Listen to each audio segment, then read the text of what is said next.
Okay. You know,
underneath there.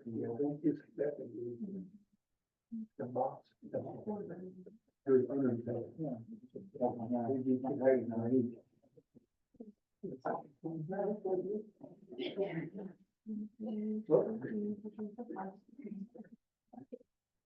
Oh, good. Okay, well, good evening. It's now 7:01. Welcome to the April 4th, 2024 Greensburg Town Council meeting. Would you please advise? To the flag of the United States of America and to the republic for which it stands, one nation, under God, indivisible, with liberty and justice for all.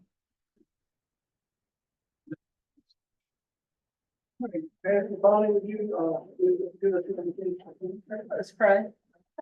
Almighty and ever gracious God, we are thankful for this day and we're thankful for this opportunity to gather here at this town council meeting. And we just pray that you will guide and direct our council and those who may be sharing comments or asking questions for discussion. Just guide us through all of that and continue to bless each one of us as well as our town. In Jesus' name we pray. Amen. Amen. Okay, so if council members had the opportunity to review the minutes, I know they were sent to you via email. There were some corrections made. Is there any additional corrections that need to be made? Here not, then I'll look for a motion to approve the March 21st meeting minutes. I'll make that motion to go ahead and approve March 21st, 2024 meeting minutes. And the second? Second. All in favor? Opposed? Okay, motion's carried. All right, well, it's nice to see everybody got in and didn't have to come in to vote. I didn't see anybody bring any paddles in with you, so. Hopefully, you did all right. So we're in the public comment portion of the meeting, and we are glad to have all of you here tonight. I would remind you that the meeting is being recorded. Everything you say is being recorded in here. We're appreciative of everybody that's here, but I would remind you and ask you to please be respectful. Keep your comments respectful and don't call people out by name individually and make fun of them or make rude and unnecessary comments. It's not conducive to good business and it doesn't do good for anybody, okay? And we promise to do the same for you. So, first up, we have Mr. Schaffner. Because you want to speak, would you like to say something? I would. Two things. Historical Society would like to advise the town and helpfully go into partnership with the town on getting a new sign out at the Jesse Sutton T-ball park. The sign that's out there, his name is spelled wrong, unfortunately. Jesse is Jesse. And I want to say, yeah, is it the grandfather? No, the Or father of Jesse Sutton, he is one of my drivers, and he brought it up, a few years ago, maybe 5 or 6 years ago, when I was on the parks board, and I took it to the town, but it never went anywhere. He loves that it's named Jesse Sutton Park. He would like it spelled correctly, but he would like it to be named Jesse Sutton's Children's Memorial Park. For all of the children that we've lost too soon. So it's not a large sign, those of you that are familiar with it. But we'd like to, we would be interested in going in, with the town if there's expense, which usually there's always expense. To help get that corrected as soon as we can, and the town to guide us in where we need to go and what help we would need to get that done. Does anybody have any suggestion for somebody to make a design or recommend a design for the sign? We don't have a design. The way it's laid out is very easy to read. Sometimes we get a little carried away with logos and things. It's crystal clear to read. Would be nice if there was something out at the end of that lane. You really gotta wanna find that place to find it. But I think the design as it is more than adequate. You could probably use the same, maybe the same signboard. I don't know where the town gets signs done, but that would cut your expense and just repaint it and redo it. So that's, Does Tom Over still do that? That's what we've gone through in the past. I believe he does. But we'd like to go in with you guys and have your assistance in helping getting that done. Unless I hear any objection from the council, Tammy, did you have somebody on your staff tasked to take care of that and then come back with a recommendation and a cost, and we'll go from there? We appreciate it. My second item on there is the Upper Shore Genealogical Society on Greensboro Denton Road. We're looking for a new home. The lady that we rented that old house from passed away, Jean Kelly. As I know a lot of you know her. And it appears that the daughter doesn't want to keep the property. She's looking to sell it. We can't afford to buy it, and we couldn't afford to fix it up. It costs more to fix it up than we probably would to buy it. So we're looking for a new home. We need 300 to 400 square feet, no more than that. So if anybody knows of a place that here in town or right on the outskirts of town that they think might be appropriate, we'd love to hear about it. Is there space in the historical society? And say again, Is there space in the historical society they building? don't have enough room unless Brandon wants to move out. They don't have enough room as it is to display their items and do what they would like to do in there. So we had thought about that, and that doesn't seem to be, and there's so many windows in there.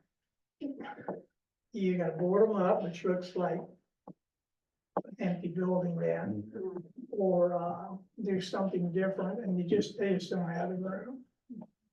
And we are getting ready to have a new display there. The International Soapbox Derby champion from Battlesburg, whose car was painted in the colors of the Greensboro Police Department, is donating their car to the Historical Society, so we'll have that on display shortly. So that takes up even more of their space.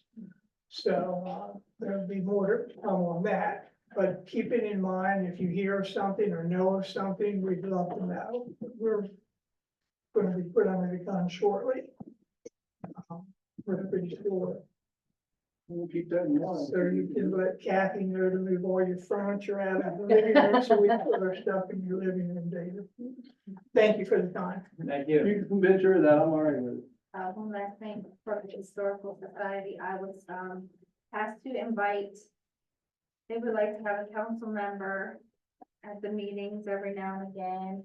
Town hall day, they would like maybe guys to come and check out the Historic Society and see what they have over there and do a little bit of. Sorry? When? Anytime. First Monday, Monday, but- First Monday of the month, But you right. can set the tour up whenever. I had a suggestion about the park, because I live on Bernard, and my son is right across the street from the park. And when I ride by, all you see is the little sign. It's like overgrown with trees and bushes. You don't even see the little lane to get to the park. So maybe if somebody could keep that a little lower and clear, or if you could, it'd be more visible too. I think, Karen, that was part of Mr. Chapman's suggestion that we move it a little bit more forward so that it is more visible Brush from, around. from people on the road. Now, the sign, In the lane. yeah, I was just out there just a little while ago today. The sign's easily visible, but you gotta get back to it Yeah, to see the it. bushes. But the point is, if you're traveling down the road, you can't see it. And I don't know if there's some place near the road where we could hang it, Yep, where it would be seen from both directions, you know. Because like you said, you don't know the park's I area, don't, it's difficult. I don't think that the bushes are ours. I think they're the residents that live there. They're right, the sign's right in it, and like, I never see the grass between the lanes, it's not cut. I mean, it's. you can tell Well, it's- let's get the sign made and then we'll go out there and put it somewhere where people can see it. I mean, because there's no point in having the sign, Karen, you're right, if you can't see it. And, Right. and if we're doing it in honor of the young man's name, then it ought to at least be spelled right. And it ought to be seen by the public. So we'll fix it. It's not a big deal. We will take care of it. Thank you. Thank you for bringing it to our attention. All right. Next, we have Miss Denise. Hello, everyone. Hello. I'm gonna be short and sweet. Denise Myers, President of the Greensboro Historical Society. Just wanted to invite everybody to our wrestling event tomorrow at 6:30 PM at the museum. It's a free event. It's to honor the wrestling history for Caroline County. I can't give no tidbits because it's even a secret from me. I don't know details. I can only tell you that 2 professional wrestlers have already been confirmed to be there. So hopefully you guys can come out and see what's going on. That's all I have. Our kids were. Yeah, bring the kids. I'm sorry, Karen. burn the mask and lights. Okay, yep. It's at 6:30. And, it's free refreshments, so you know, anytime you get free refreshments, you have to come. Well, thank you. You're welcome. Hopefully some will be able to attend. I will not be able to, but I hope they can. All right, skipping down the line, we go to Donna Ratliff. I'll say that right. Hello. Well, you're on the agenda, but since I already called you in, we'll go to you now. Go ahead. All right, we're having a drainage issue on Rose Street. The way the street was replaced, it's got a taper to it, like most roads do. But in this case, the road is tapering and the water is not going into the drain. It's coming on my side and it's coming in our yards. And this water is eventually gonna get in our houses. I would like to see something done with the road, that Brand will come back and replace it, fix it. I don't know how to fix it. The drain is not working, and I sent plenty of pictures in, so. I had some conversations today with, Mr. Cunningham, who's in charge of our public works. And I think that the best avenue for us to proceed moving forward is to contact the engineer that designed, the repair to the Yeah. roadway, and have him come take a look at it, make some suggestions, and we'll just go from there, because we don't know anything about fixing roads. Right, yeah, nobody knows anything about roads. I did concrete for 20 years. So I know how to get water to go down into a specific spot. But, I mean, this is just another mud.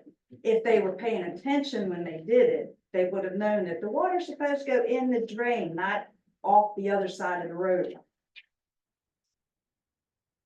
All right, well, we'll do that. We'll have our Thank you. engineer who spec'd out the job, you know, to the people that got the job to pave it, Right. and we'll go from there. Yeah, we as a town collectively, we've paid a lot of money for this.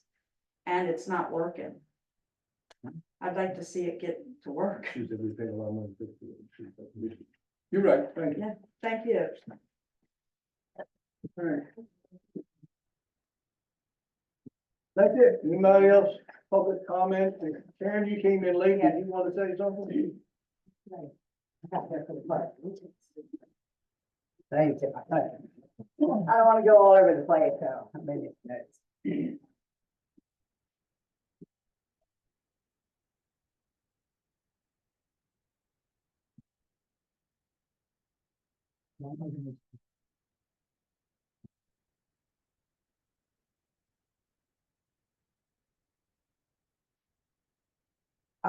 I was here at the last meeting about that, road blocked off on Wheeler Drive, which, so this is my second time I'm gonna ask if the barricade can be moved, because I have two separate deeds of that property. I have one at 13191 Greensboro Road. You want me to give a tax number? I have it here, so, yeah, which, tax number is 020159551. Karen, you don't have to go through all that. We believe you. Okay, and then the second one that I'm asking to get access to, I have a separate deed for that, and I have that tax number. Right. So, it's not like it's joined, it's not with my property in the front. It's a whole separate thing. And so I just felt since I paid taxes, I should, and property should have a right of way to the entrance to get to the property. There should be a right of way. And I did some research, and that has been a public road for over 20 years. It was Nash Hold Place. It runs into Wheeler. And then when you get at the end, it turns right into Withers, and it goes around, and then it goes over Whitensburg Road, and Withers continue to get on Boyce Mill. So that is a road, and it's not private. And I don't feel I should have to use my driveway to get to a different piece of property that has its own separate deed, which I feel I don't know what the harm is opening. So Well, I would just ask again, I don't for it to know. please be removed. I don't know that the facts have changed from the last time. you I don't know, were what- can you show me here. what And I- facts and you I- have? We decided we're not gonna open up the road. I know, but on what basis, And I, because it's a private road and. well, it's not a private road. Can Well, you that's your show? opinion. You're entitled. to It's your not, opinion. it's listed. We're not gonna argue about it. Can you got show, an do you opinion, have, can you show me that it's a So I know that. private road? I know that Mr. Cunningham came and spoke to you and we tried to. Yeah, you wanted to move the, Yeah. you so wanted it to move gives the you one. access- It will give you access to your. But I still gotta go all the way around to get to it. It's, I shouldn't have to do that. And, but can you show me where you've seen that it's a private road? I don't have anything in front of me to show you now Where did you get that information? from our town attorney. From your town attorney? Can you show me that? I'm sorry, I'm the assistant town Wheeler- attorney, I'm sitting in. I'll look Wheeler into it. Drive. I will look into that. Well, it's a public road. It was called Nash Hold Place.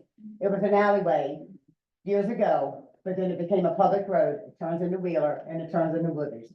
I'll tell you what we'll do, Karen. Okay. I will reach out to our attorney who's not here tonight. This That's fine. young lady is stepping in for, so she Well, don't. I'm sure she's she just gonna doesn't pass know it what's on. going Yeah, on. but she's gonna And write I it down and pass it will- on to the other I attorney. will ask our town attorney to, if she's willing to provide us with a letter to you stating that it's private. Do property. you want me to provide you a letter showing that it's a public road? You can give it to her. I mean, well, I guess I'll get some information maybe from Dawn since she answered. Okay. the phone. All right, Thank good you. enough. Thank you. Anybody else? All right, thank you. We'll go to the department reports. Town manager, Ms. Sandy. Jamie and I, ran the, and did a walkthrough with the airport at Kinnaman. Just to go over, a couple last minute things. And some of the things that were discussed at that time, I had a conversation today with, the public drainage coordinator with Caroline's Soil Conservation District.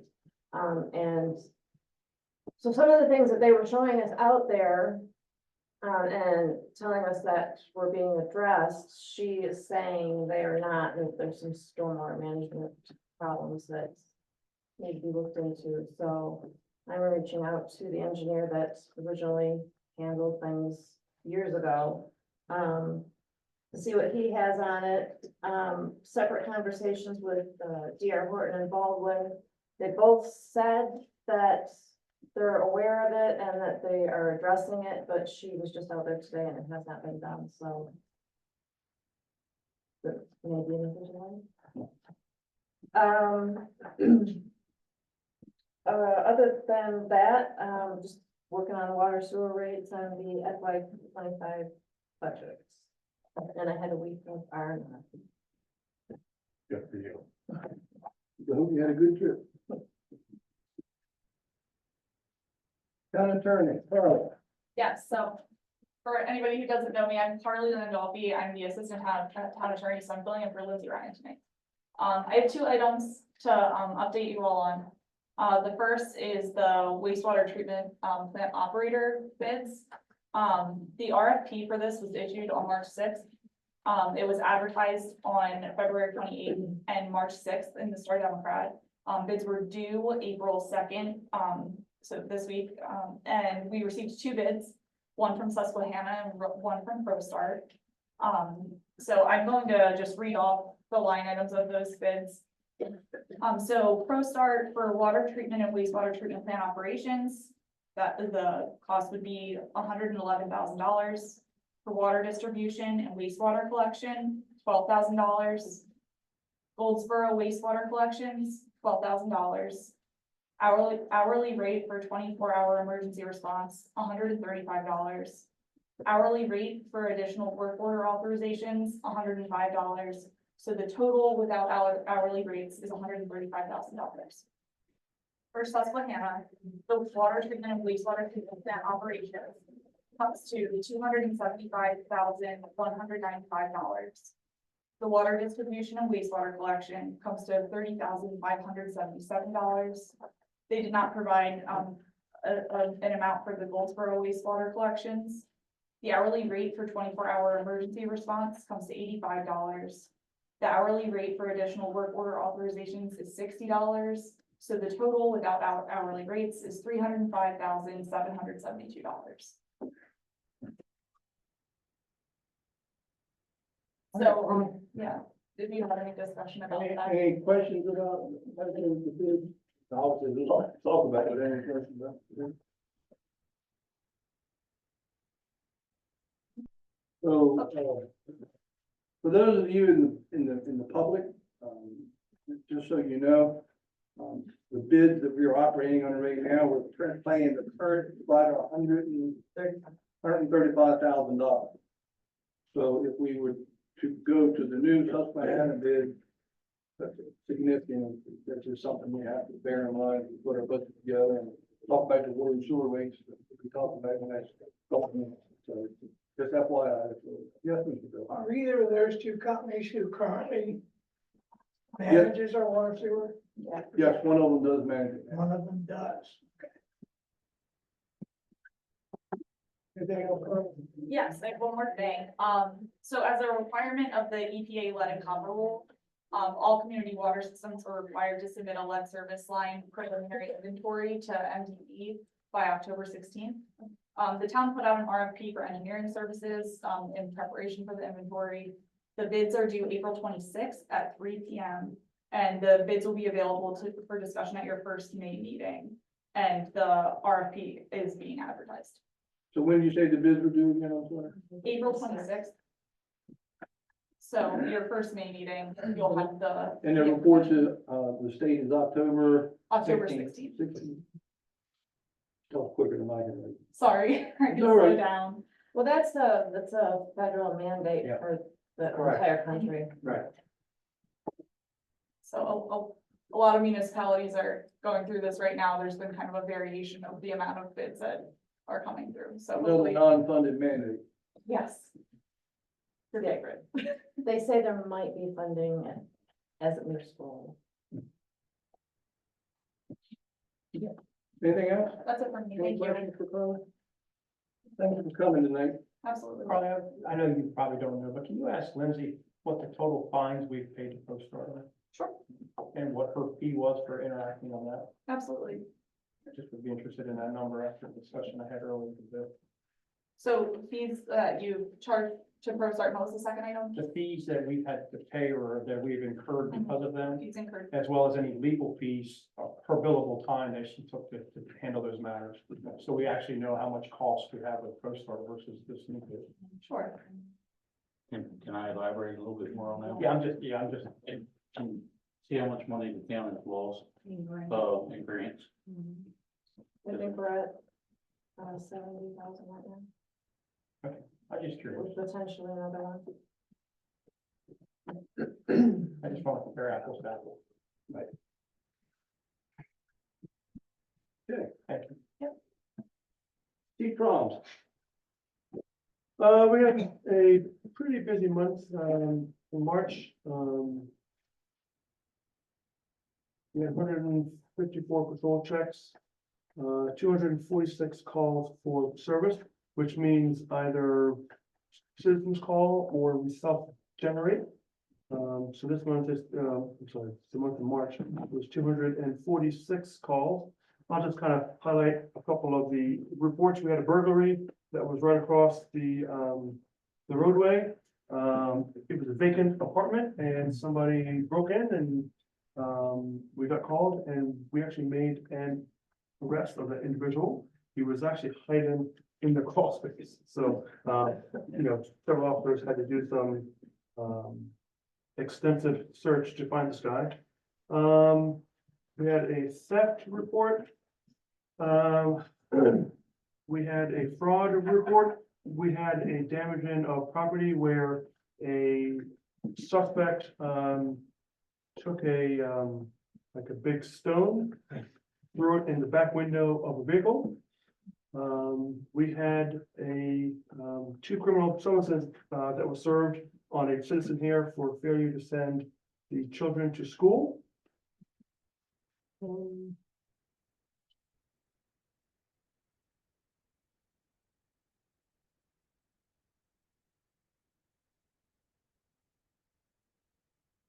We just had a case that I handled on Tuesday. And it was a pretty extensive case. We don't have the manpower to actually dedicate to that case, so I asked the Carolina County Sheriff's Office that has criminal investigators who can assist, and they have taken over that case. So I'm glad to see that, it didn't just go by the wayside, or we couldn't, fully give the citizens the proper investigations. So they did take the case and they're doing a fine job with that case. Didn't we enter into an agreement with them to do that? Can you talk about that before? George brought it. Yeah, Chief Paul. I think he did say that They they, started a Carolina County criminal investigation thing. but I don't think that has come into effect because I asked them and they were gonna start a Caroline County Bureau of Investigations, which all of the small towns, if you get big cases, the Caroline County Sheriff's Department will actually take over on those cases. I asked them about that and that has not come. So that hasn't That started also- yet, but they went ahead and took it in. Yeah, Good. but, That's great. I cried for help. I don't like to ask for help, except this was a very extensive investigation. And I didn't feel that I could have provided the proper time and, effort to the victims. And so I'm very happy that they did take the case and they're running with it full force. Okay. So I saw you the other day watching the stop sign Yes. at Academy and Woodruff. Did you have any luck? The other day, no, I think that there was 2 violations. I've not seen anybody totally blow it. I do try to sit kind of far back away, so, it's not really visible, as they come up to it. We have what we call the California roll, they kind of slow down, and then stop, and then go, but I've never seen anybody actually blow through it, as citizens have said. So I've had my other officer, I've dedicated him some time to also go there and watch that stop signs, due to the numerous complaints. But I haven't had anybody totally blow it. But you were there. Yes. That's I think we important. did You were there trying. 3, I think we did 3 traffic assignments last month, at that location. And so I know that we had been getting some questions about why our police cars were parked in the municipal lot over here. And as you recall, they were brought here because there was some work being done to them. We had equipment being installed in most of them.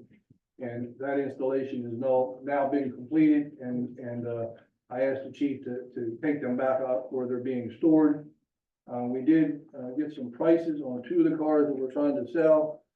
And we got lowballed on those prices. And I can say we got lowballed because the person giving us the bid told us we were getting lowballed. But I've asked the chief to reach out to 2 more companies to at least get bids. And I think that we should sell them regardless of what we get, because they're in very poor condition. And I think that we can get enough money from those two to go ahead and mark the two cars that are being used now. And I know that the community has wanted us to mark our police cars so they're more visible to the community when they're riding through. So if the chief can get enough money from the two old cars to spend on marking the new cars, I think that's a win-win for everyone. So I hear anybody here objecting to that or want to do something different, we'll let you know when we get ready to sell them. We'll have to approve the sale of them, but I'll just kind of let you know where we're at. Okay? Yeah, that's fine. Right. Any questions for the chief? Yes, Bill. The count that you gave, 246 calls, Yes, sir. does that include if calls made and it goes to the county because it's off of our hours here and they respond, does that count in your call count or where is that counted? So our calls for service is the cat entry that we enter a call. So many times we're, off duty and the county picks up the call, or the state police, they alternate. So I've not calculated any of that. I mean, if you'd like to, I could call and see. Well, But- no, my question, basically, I guess, was just in your count, those calls typically wouldn't be in. No, sir. Okay, One of the calls that we actually handle ourselves. gotcha. Well, I think that what Mr. Schaffner is talking about, you're doing an assist. Where the call is out in the county, you go out there, you have to be the first one there, and then you do whatever you gotta do and turn it over to the sheriff's department. And Or this you one- can't know that this an assist in a My call. call went directly, actually, it No, did they go to read the the state bar guy that work in police, the county, picked it he up, wanted up that and they were gonna send a county patrol Yes. out to the place next door to my house. Right, There right. was some issues there, and I just didn't know if you were notified of that. They notify us if there's, like a crime being committed, like a theft or like a fraud, If anything. they have found something, they have told us. Yeah, they usually email me and then, I will follow up, on those cases. Yeah, I don't want you to be in the dark, and I didn't know how the communication worked. If you would have been at least notified that there's activity at the salvage yard, Okay. it shouldn't be at Oh, 3 o'clock in the morning. Yeah. All right, thank you, chief. Yes, sir. All right, thank you. Did you have, did you have a I question? did. It's me, the broken record again, speeding on Sunset. Like, what are we doing with that? So currently well, I guess I still am the only radar certified person. I just sent my other officer Monday and Tuesday to radar training. We worked together on Friday, so he has to do several stops to then be certified, so then he will be radar certified. So then you'll have two people, who can run radar. Is there any particular times? I mean, I drive around town, I sit and watch. Well, you're probably sleeping when this happens because they come through there barreling it between 9:30 and 4:30 in the morning.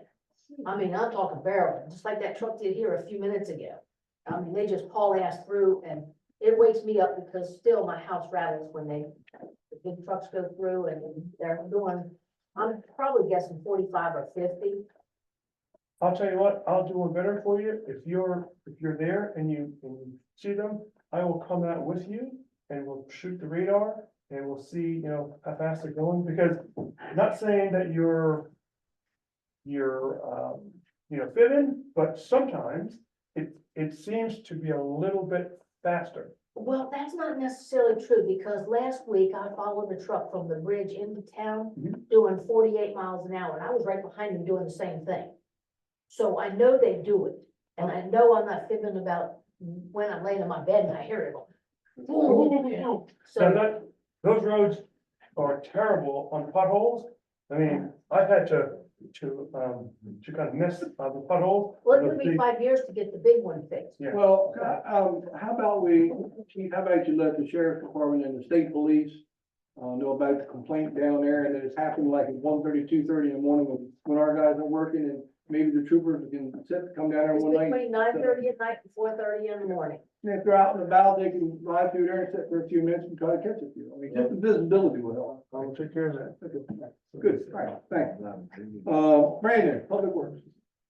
So, in the midst, when it was not raining, we were able to cut the grass once this year.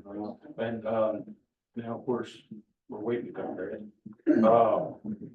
Filled multiple potholes, and of course, it seems like every time you fill them, it's rain ends up pushing it right back out. Met with a lady in Goldsboro, she plans on, opening up a coffee shop, right at the intersection where the old store used to be. Right there in the V. Yeah, and she don't have a date on it yet, but I mean, it's gonna be a good bit. Been working on the police department flooring, and it's been real nasty, yeah. Met with Susquehanna out there at the wastewater plant, so that way before they could put their bid in, they could actually put their eyes on everything and see how bad or how good things were. Been cleaning up at the pump stations and at the wastewater plant, just trying to stay busy. Amanda and myself been working on this car show pretty heavy. And, we helped with the, Public Works helped with the food drive at the school. And, we worked on inventory in the long building, just updating everything, so that's about it. And We drive well attended. I was gonna let Amanda speak on that. The food drive had over 100 people attend. We had about 15 volunteers. It went pretty well. All the food that didn't go out came to the food pantry here, so that worked out pretty nicely. And it rained the whole time. Right, the entire time. It was the first food drive in Greensboro, so it went really well. We only advertised it to Greensboro Elementary. That's it. So that's why we still had 2 left over, because we didn't know how it was gonna go. It was our first one. So there are plans to have another one. The space is fantastic. There's so much, that loop with the canopy and having the food underneath of it. It's just great. We have our autism awareness event this weekend. We're really looking forward to that. We've got some cool things in the mix for that. Please plan on stopping by if you have a chance. We have just been working on this car show nonstop. I feel like that's been our focus. We're 100% funded at this point. We've got some pretty exciting things. We've got, an artist coming in from Nashville, Nashville, Tennessee. His name is Trey Landon. He's a country singer. We have River and Roads coming in to open for him. We have a burnout box for the cars. Of course, they'll sign waivers to get into it. It'll be an extra fee. All that money will go to the basketball teams. That's what all the proceeds for the car show go to. So at this point, everything is 100% profit that we make from here on out. It'll all go towards the basketball program, which is about $11,000 a year to run. And then to sensory playground equipment for, we say over, but really anywhere we can get it installed. So we've been working on that. And, just piecing together all the rest of the events for the year. The fishing derby is coming along really well. We've got some new things for that. Mobile fishing trailer, different police departments are coming out. Nick's has been working hard on getting, cops version. It's not working out really well right now. But it's moving. We're excited about what's happening. May 4th, on the way. May 4th, and it's a big day, so plan on hanging out in Greensboro, town people. Everybody starts at 9, doesn't it? It's 9 to 11. 9 to 11, and it gets over about noon time. Time to get away to dry. that we don't have rain like we're having, and it's dried up. And then the Lions Club has a car What do you show. just stand in the road? Yeah, and you fish? can, basketball courts. Right. I saw them swim across the river. No, but if you go They on could have. the water recedes, you'll see them on the grass. And just, from a resident's point of view, I'm so excited that, you guys and Lindsay worked out a schedule of council dates that we were able to put out to residents of Greensboro to go, these are the meetings that you need to attend, these are what's going to be discussed, this is what we're going to plan. And I love the fact that we're going to stick to it because we have to, because this has been such a long and ongoing process that I know that I for one am not looking forward to a change in my bill, but my anxiety level's gotta go down a little bit. You know, wondering what's gonna happen. And I know from sitting in on these meetings that the sooner it happens, the less of a hit it will be, and the longer we wait, the harder it will hit, so. I appreciate that from you guys. That's all I got. Carly, as a reminder to Lindsay, she hasn't sent me, emailed me those dates yet, so. I Okay, want to make sure I have them locked in because we changed them a couple of times. yeah, definitely, we can do that tonight. What have we changed? I published the list for Wednesday. Yeah. Then I'll look all I'll get it to you. I'll send it to you right now. You're gonna send it I right didn't- now. I didn't see that.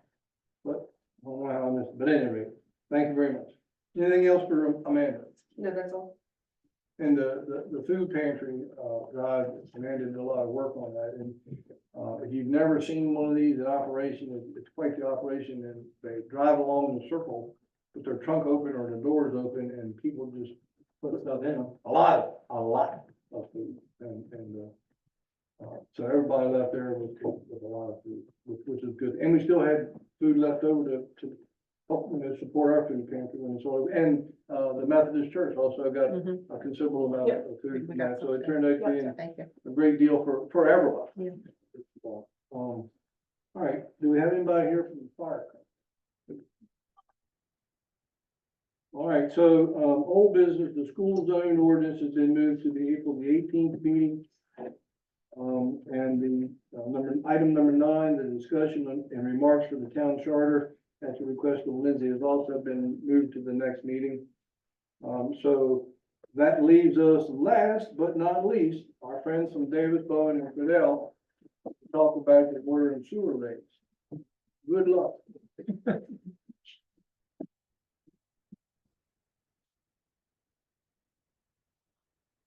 Thank you, Mayor, and thank you, Commissioners, and town staff, and concerned citizens for coming out tonight. My name is Josh Taylor. I'm with Davis Bowen and Fidel. I'm a senior municipal engineer. I work with small towns all over Delmarva.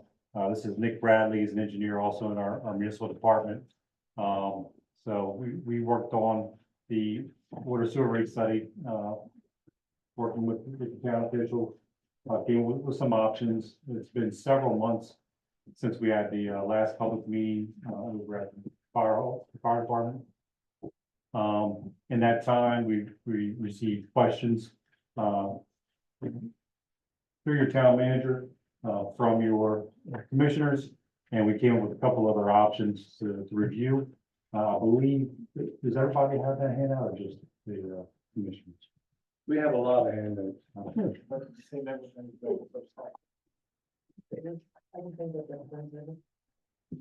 I didn't know if that was a public handout or just for the commissioners.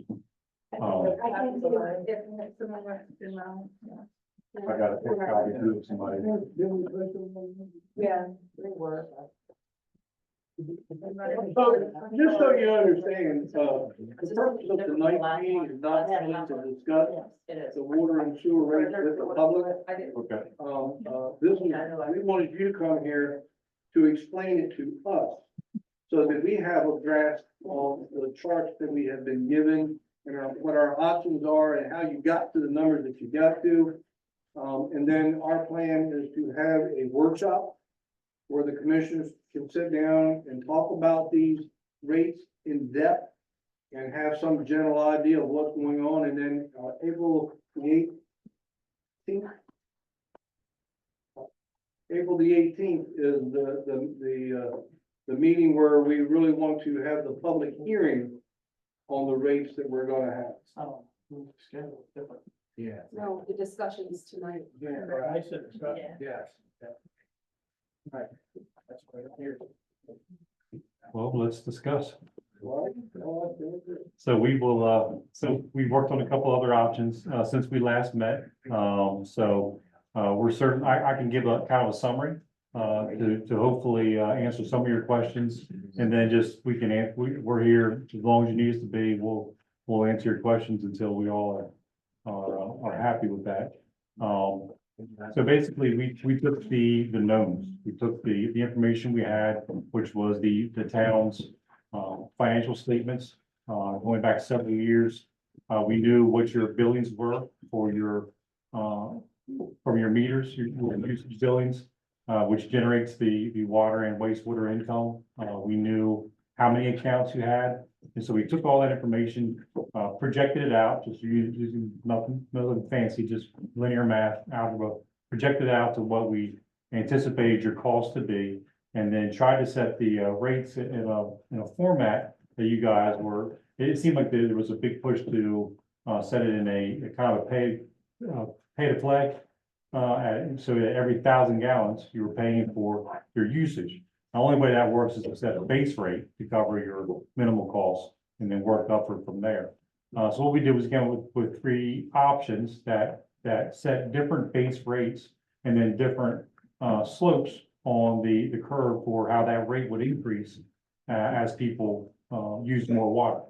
And the goal of that was to show you, all right, if you set a lower base rate, you're going to need a steeper slope on those costs per 1,000 gallons, or you set a slightly higher base rate and then you have a milder slope. Of course, there's winners and losers in every change, but the ultimate goal is for everybody to be, the town of Greensboro as a whole, to win by developing a reserve that you can use when unexpected costs like lead and copper rule, lead service line inventories, water main breaks, sewer issues, increased operation and maintenance costs at your wastewater treatment plant. When those costs come, you have a reserve to pay for them. And you know, we knew that you guys weren't operating in the red, you were breaking even, but you weren't saving. So where we want to get you to, what most financial specialists will recommend is that you have a 20% reserve. What we did, our calculations based on was moving towards a 10% reserve. And then knowing that there is growth coming, there's expansion and growth coming in Greensboro. Hopefully, when there's new users come in, that's going to extend the amount of time that you have to go between increasing your rates. Again, the whole goal here was to build a reserve, to do it in a fair way, but understand that every town's different. Like I said, I work for mostly small towns, and so I know everybody has their own approach. And we wanted to lay out 3 options that are all based on building a reserve, all based on that average usage. The average usage in town is about between 8,500 and 9,000 gallons per quarter, and all working towards building that 10% reserve so that Brandon has that and the town has that when the unexpected happens, which seems to be happening more and more now. So hopefully that was a good summary, but I'm sure I didn't answer all your questions. So if you have any questions, I'll try to answer them. Nick did a lot of the number crunching on this, so he's a little more familiar with the specifics. But we will either answer your question or take note and get back to you with an answer at some point in the future. So I've been struggling with these for a couple of weeks now, and so are you talking about, because we've had a lot of different names on these charts, so that's been the struggle to follow what we're talking about. But the one you're talking about tonight is option 5A, B, and C. And then you had options A, B, and C, which were if we went with the $300,000 additional charge. Is that my understanding correct? Yeah, we knew we had your current financial budget, but we also knew that there was this potential for a significant increase in your operations. So 5A, B, and C were based on our current cost. Current And you're projecting for next year. Correct. Assuming that we were still paying reasonably around $135,000 to the company that was gonna run our wastewater treatment plant. If we go with the higher bid that we heard tonight, then we probably would have to consider option 6, A, B, or C. Is that fundamentally correct? Yes, so those costs would be operation and maintenance, which you want to be covered by your usage rates.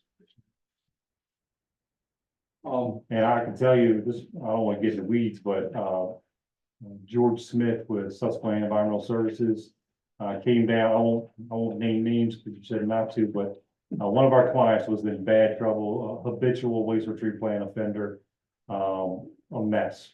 Nothing was being maintained, nothing was being fixed. They were incurring fines, and George came in less than 6 months, turned that plan around.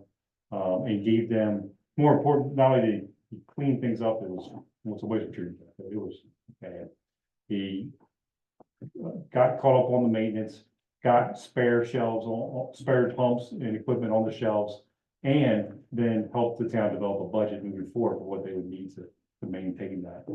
He did a great job. I'm not familiar with the whoever.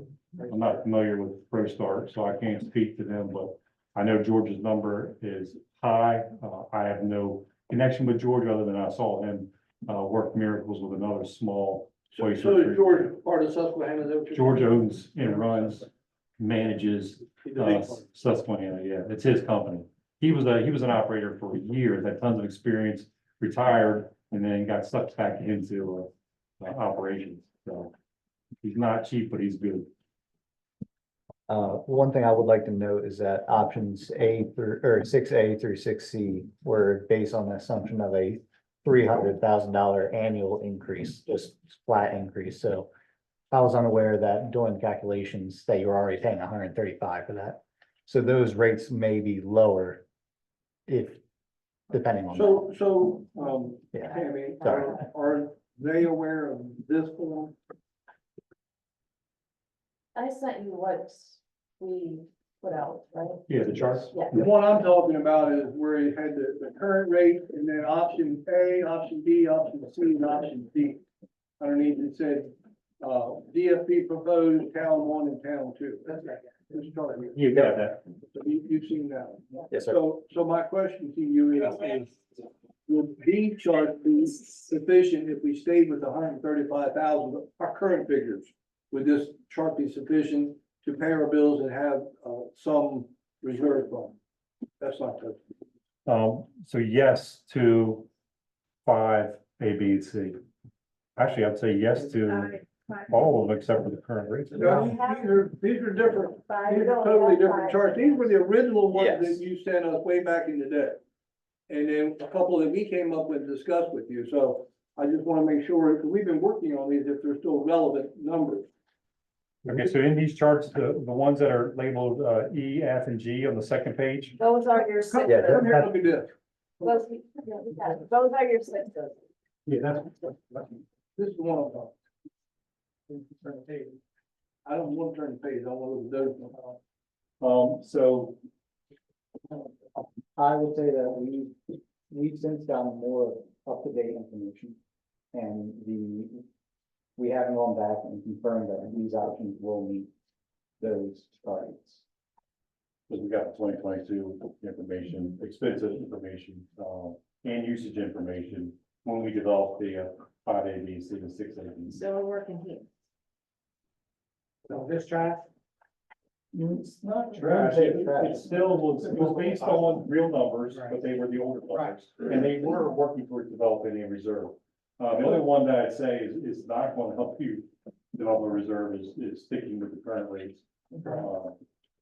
Well, as you well know, we have, everybody complains, everything's going on, and we know that we have to do this. Mhm. So, we're trying to come up with a solution to appease everybody. You got some people that are here, live in a house by themselves, that probably don't even use 4,000 gallons of water.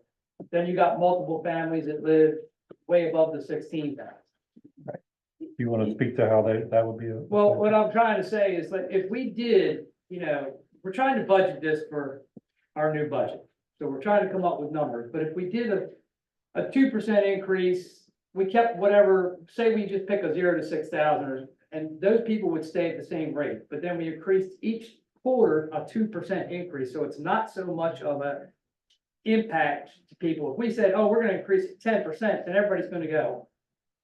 They're gonna be shocked, you know what I'm saying? But we're trying to still put reserve, but not make it easier on some of these people that are maybe on a fixed income, or they're not getting raises, that Oh, some people are certainly. getting. No, we understand, and, everything we're recommending is easy to recommend, when you're just running calculations on a sheet of paper, but you guys actually have to vote it and implement it, so, we understand totally, certainly understand easing in. I would say any increase is gonna be good, but like you said, costs are increasing. Your costs to operate and maintain your systems are increasing. Inflation's going up at 2%. So if you raise 2%, you're just keeping up with inflation. You're not actually, Yeah, I'm just throwing a number out because I mean, some people like, and I'm gonna use Brandon, he's a household of 8 people that live there. I'm sure he uses a lot more water than David or myself that only have 2 people in their house, you know? And, you know, Mr. Bill, I don't know how many he's got, you know, he's probably living by himself and, No, I'm for. okay, there's the young lady right there that lives by herself, probably use what, 4,000 gallons if you use that much? So we're trying to be fair across the board, but we do know that rates have to go up. Just because, like you said, we have to put money aside, but we're just trying to find an even keel that's not gonna kill some of these people, you know? And whether we do it 3%, I don't know, you know, it's just, there's a lot of numbers and a lot of confusion. And I think that's where it's all, we need to come up, we've kicked this can so far down the road, we need to make a decision on what we're gonna do. Well, what we need to do is be able to understand these charts that he's giving us, Right. because we can. Right. You made a good point, but we gotta figure out how to get to that, and being able to get to that is understanding these charts. Well, So this summary quarterly bill water usage, this part here. Pages are, no, no, we don't have a little.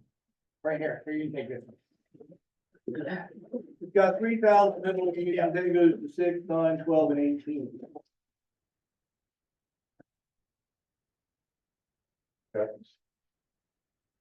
So explain to me how this chart works, because where is the base rate, and then is it per 1,000 gallons, or how does this chart? So options 5A through 5C, you guys have these drafts in front I'm of looking at this chart. What does this chart say? Yeah, 5 acres there in the middle there. Okay, you. The simple fee, basically, you would have a flat fee up until a certain point. You could- And then from that, like, once you hit a certain amount of usage, so 6,000 gallons, 9,000 gallons, whatever it is, then it would be going up at a per 1,000 gallons. The base fee was just verbiage used, so basically, whatever, yeah, minimum, 0. At 0, you're paying base fee and then paying. so this option 5A, let's look at it. Okay. All right, it says $3,070. That's just for water, that's not sewer, correct? Base rate. Yep, 3,000 gallons used per quarter. Huh? Yep, that would be 3,000 gallons used per quarter, and that is you would expect a bill of $70 for water. Expected bill, so it's not accurate, so then if you use 5,000, it may be a different number, is what I'm talking For option A, that would still be that would still be $70. If it doesn't go up. So it is, it's brackets. Yeah, It's not by, option but 5. it's not per, you're not paying per 1,000, you're paying through the bracket, not like we have now, 0 to 12. and then- Yes, that we followed that for options 5A through 5C and varied what quantity usage you started paying per gallon. Okay, and once you got above 18,000, then what would happen? You pay 190 and up. So I guess, Well, what is up, that's my well, I guess, question. I guess Dave was asking, if he uses over 18,000 gallons, how much do we charge the citizen per gallon? Right, I'm gonna say, I mean, I think. I'm sorry, this chart was just a summary chart to show you 5 separate. Yeah, that shows you more the relationship. Yes. So like as an example, all right, if you set it here, like, you know, like you were saying, you've got the 1 or 2 people living in a household would actually under 5A, would actually see a decrease. But, you know, that's where that decision has to come from the town leadership is, do we want that, do we want to kind of put the burden on the larger users and give the low users a break, or the opposite, or somewhere in the middle? And that's why we're looking at A, B, and C, with B being kind of the middle ground. So with the 5A option, if you use 18,000 gallons, you would pay $380 a month. And then for sewage, you pay $480. So, is that what you're thinking? So I'm looking on this quarterly sewage. And it says 380 at 18,000 under 5A. And then go over to sewage. And I'm looking at 480 for sewage. That would be the assumption of, So it'd be 300,000. Yeah, for someone like- This is the base, so that was theoretical, if you guys had increased that. But that's the one. Okay, so, okay, 190 What happened with the audit. plus the 38, well, actually, that's fine. But you don't have a chart showing these together, you know, the water and your sewer, where I can look at it and see what the two of them If you together. like that, you can look at that. You understand, because when we try to look at these, you're still back and forth. And we're trying to decide. So right I don't now, have a problem with this. But until we decide. sometimes. That's what you start to look at. Yeah. I can say. This chart here is much easier than these. Because this tells you what it is all along. This got a back and forth. Well, actually, the 300,000 on there is, it's actually, Because it was the 135 plus 30. Right, so- It's not as high. It'll be in the middle of those two. It'll still be. it would take probably about half of that. Roughly. You take. About half of the. It should only be an increase of. And I can. About half of what we. But again, you, how much have you paid in fines and legal? But like, Like you said, you got factor the drip off. yeah. That's 480. That's just this kind of, but we. But what I'm getting at is the fines and the stuff we've already covered. Yeah. If you pick the same boat, you're gonna have the same hole. Don't have the same leaks. So we have option A, option B. We gotta get a reputable company here to do something. Maybe get some of the money. And change the contract, such as. So, look, Henry and I have been paying with these all week long. I don't know how much we go. We've looked at it for our eyes, been falling out. And what I'm trying to get out of you is something simple that we can understand and that the public can understand. And what I want to see is that whichever one of these ones we go to, if I'm using 6,000 gallons of water now, what is my water and sewer bill now? And if we go to 5B, what is my water and sewer bill at 5,000 gallons gonna be? So that's what this chart really is on there.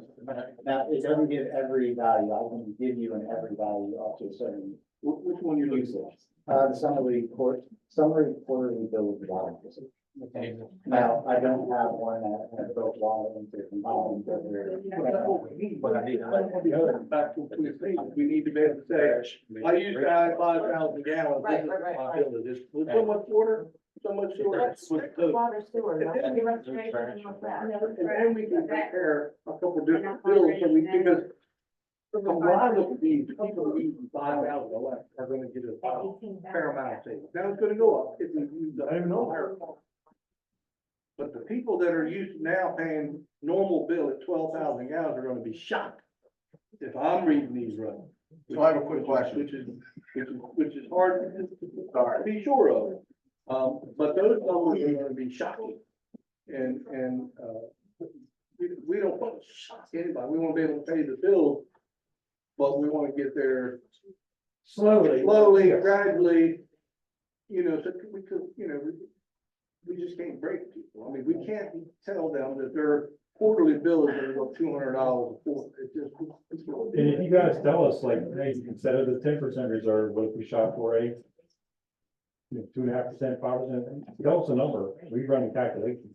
But that's what this chart was trying to do, was say, all right, right now, if you're using this, here's what it would cost under these options. Okay. You're using this, here's what it would cost. But we can redo that to include the water and sewer, all together, easier. Well, you're giving us too many of them. Hey, we'll take some options off the table, and tell us what to take off the table, it simplifies it for us too. If you, I feel like if you do it in reserves, okay, maybe this year it's 2%, next year it's 4% reserve we're aiming for.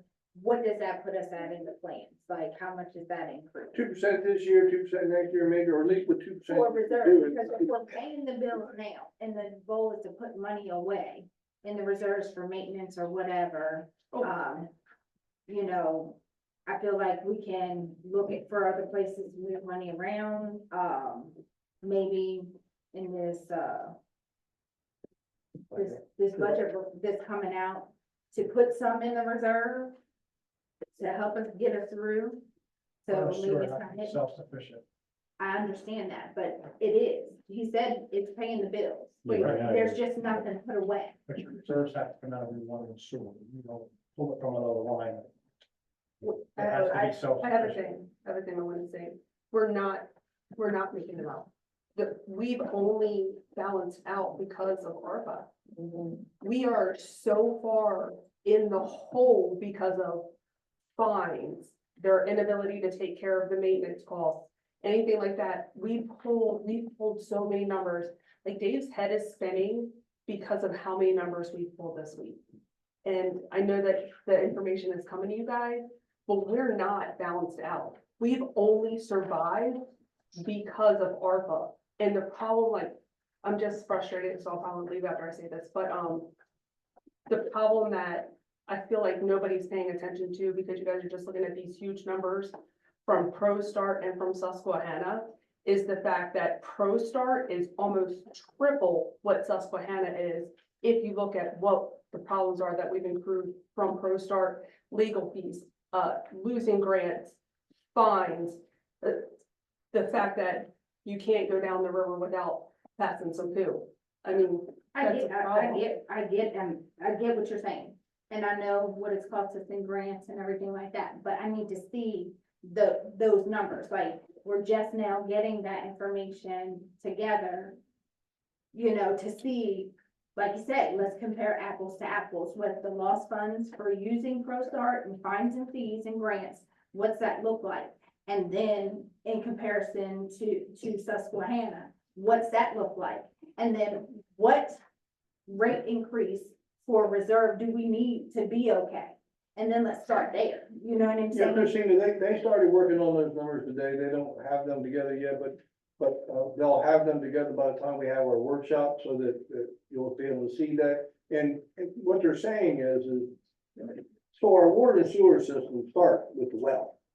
Gotta pay for the well and everything that runs the well to get the water out of the ground. Then you gotta have the pipes and the pumps and all that to distribute it, you know, and then when it comes back and the sewer comes back, it all has to be gone to the plant. You have to pay for the plant, the maintenance, upkeep of the plant, and to treat the water in the sewer and all that, and then it goes back out into the river. So what the public doesn't generally, I know you understand, but a lot of the public doesn't understand is all of that is included, has to be included in your water and sewer bill, because it's all part of it. It's just not you turn on the spigot, the water comes out, you flush the toilet, the food goes away.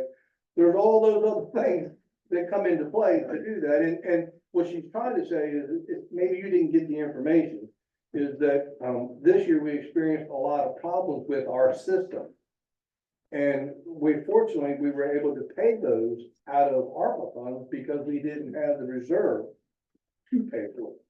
Come next year, if we have similar problems, ARPA has gone away. So where do we get that money? That's the concern. Did I say that right? Yeah, but with just say you had the same cost as you had this year. What percentage? They didn't see all of it. Yeah, what percentage would we need for reserve without ARPA funds to be okay? Well, we don't have that number. But that's the number. Close, I'll send you all those. And it's not gonna be the same every year. Yeah, bigger number, so. But Yeah, that's the problem. Yeah. We're trying to start small, that's what makes the number bigger. Yeah. I mean, We we're can not run gonna be able, numbers. we're not gonna be able to set aside $500,000 to put this together. So we're gonna have to come up with a reasonable amount of money to put this aside and hope that we can pay our bills and fix our problems with that money. Well, So I guess what our next step should be then would be to adjust, instead of doing the 5A, 6A, PC like we had it, is to come up with a real increase in the actual operation and maintenance costs and run that, which would be an increase of 165 over what you guys were paying. Yeah, versus the Yeah. Versus the 300. But you can't use that as a big figure, because it's gonna be a big figure, if we have some big problems this year, so, next year we might get lucky and not have to pay something. Well, and then that's the goal, and we keep that goal at 10%, but then we give you information that would help you set rates at, like you said, 2% a Well, year. whatever numbers you come up with, they have to be realistic, we can't have the public coming in here and we have to tell them, like I told you, that we're gonna raise your water and sewer bill per quarter $80, $90, that's just not doable. I mean, But it will also have to be explained, though, keeping the fees at a reasonable rate means that if there is something huge that comes along, we will have no choice but to get along. You have a legal and fiscal responsibility to provide clean drinking water to the people who are paying for it, and to then treat the wastewater before we discharge back to the environment. That's the minimum, But it's kind of the perfect storm, because our system, if you will, is so old now. That, I think that everybody has kicked the can down the road because they didn't have the money. And because they didn't want to raise water and sewer rates, because, the public doesn't like it. But we're at the perfect storm now where we just don't have an option, and, it's no different than, I went out here to get gas, it went up 25 cents overnight, yeah. I know, but I'm just saying, it's everywhere. So I if mean, you're go to definitely Walmart, go grocery shopping, or go buy clothes. I think everybody gets that, but I think we have, a reason about amount of shut-offs now at where we are. So what happens when cause this says, my bill's going up almost $280 a quarter.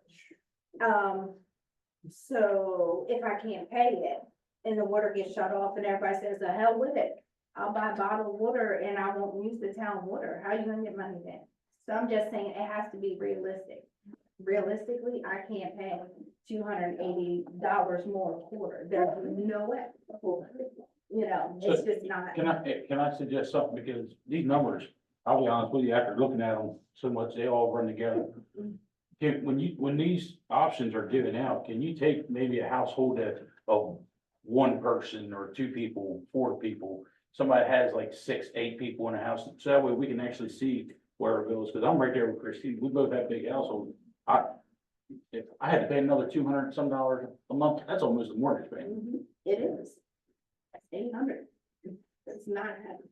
Well, I think that Tammy has been trying to use some examples that way, not using by the people, but by the use, the gallons of water and use. And we can use an average usage per person to come up with the equivalent number of people. Like when we do that 3,000, 6,000, 9,000, 12,000, that's just a gauge, a point of reference or gauge. But we can say, all right, on average, that equals this many people in a household. That wouldn't be hard to do. It would be just an estimate based on that, so. That would be helpful. So you could say for 6,000 gallons, that would typically be a household of, I'm just making 3. Yep. You can do 2.5, that. actually. You can do that. But the danger built into using the number of people to live in a house is not everybody has the same habits. That's, So somebody it would be an has average. 2 people in a household, but he waters his lawn every day and washes his car every day. But you're And his never wife gonna get washes the to that. lawn every day, is gonna have used a lot more water than somebody that might have 8 in there that. But you're never gonna get to that. I think saying how many gallons and roughly this is an average. Not everybody's the same, but you're never gonna get to that number. And like it or not, I don't want my water bill to go up either. I'm on a fixed income now. I don't work anymore. And I don't think I could manage very easily another 200 a quarter or 300 a quarter. It would be hard for me. I could do it, but it'd be hard for me. But at some point, the town council, I'll just say, has got to bite the bullet and say, folks, this is the best we can see that we can do. And we need to get moving on it, because the longer it gets waited on, the more behind her. I know that's not a word. How you spell that? we're gonna get, and that's not solving our problem. And I think we're at that point, Mr. Bill. Okay. You made a good point. We've been saying that. We realize that we can't kick this can anymore. Right. And unfortunately, we're the five sitting here that has to bite the bullet and get the blame for it. And that's That's why okay. you That's get what we the signed big up for. bucks. But what we want to do is be reasonable about how we go about attacking this. And you said the same thing. We may have to come up with a 5-year plan where we say, okay, in 5 years, this is where we'd like to be, but you know, we need to do this 2% at a time, 5% at a time, 10% of a $200 bill is $20 a quarter. I think everybody could probably survive $20 a quarter. Will that pay our bills? I'm not sure. I just threw that number out there. Understood. You know, but that's where I am, where we need to do something. We need to be reasonable and we need to work towards our goal to get to. And Chris, I know you've been patient. What would you like? I just got a couple questions. I haven't been here very long, so I'm just kind of gazing over the chart here. I'm just a little confused on, like, you just take option B, for example.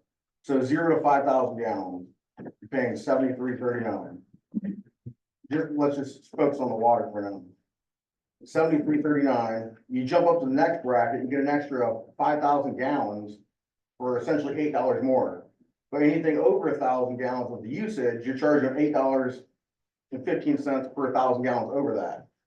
So how do you equate to giving someone away 5,000 gallons free if you're charging them $8 for 1,000 gallons?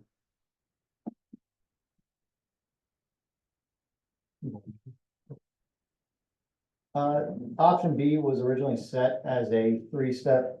It was geared a little bit more towards water conservation.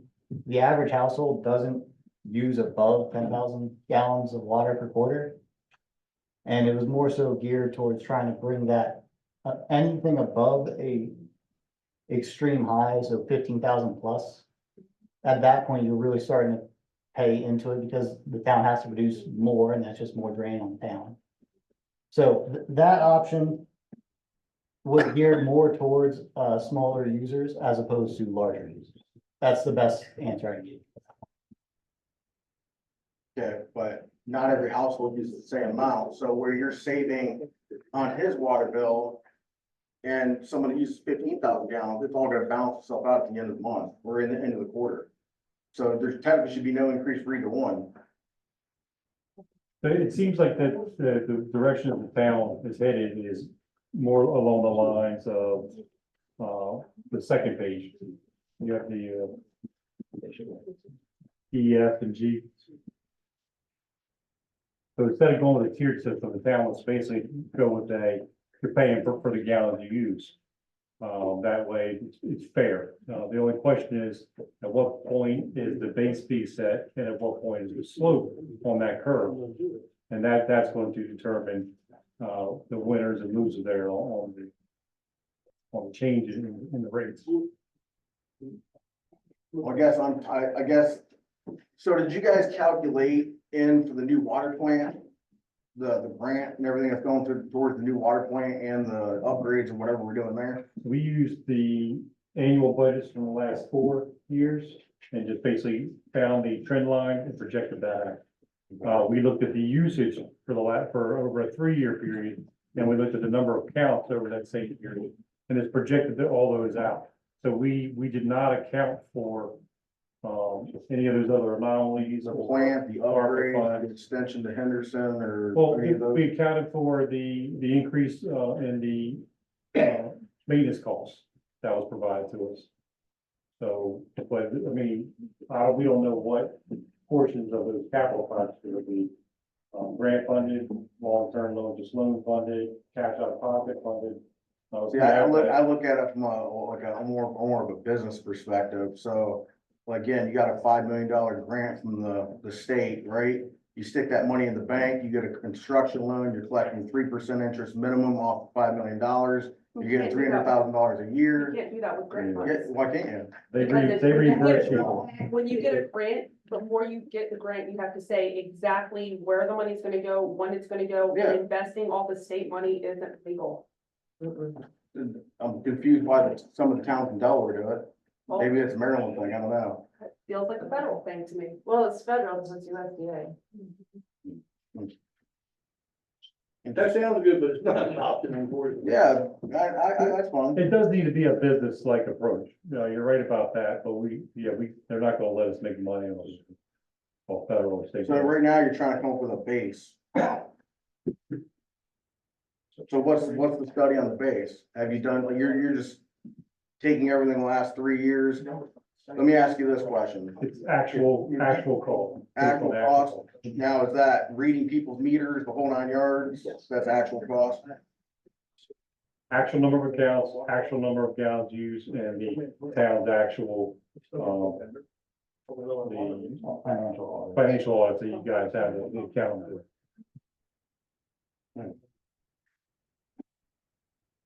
It makes it easier for us if we don't have to make anything. The less assumptions we have to make, the better. So, not to interrupt you, but I think we have two issues that we're trying to wrestle with.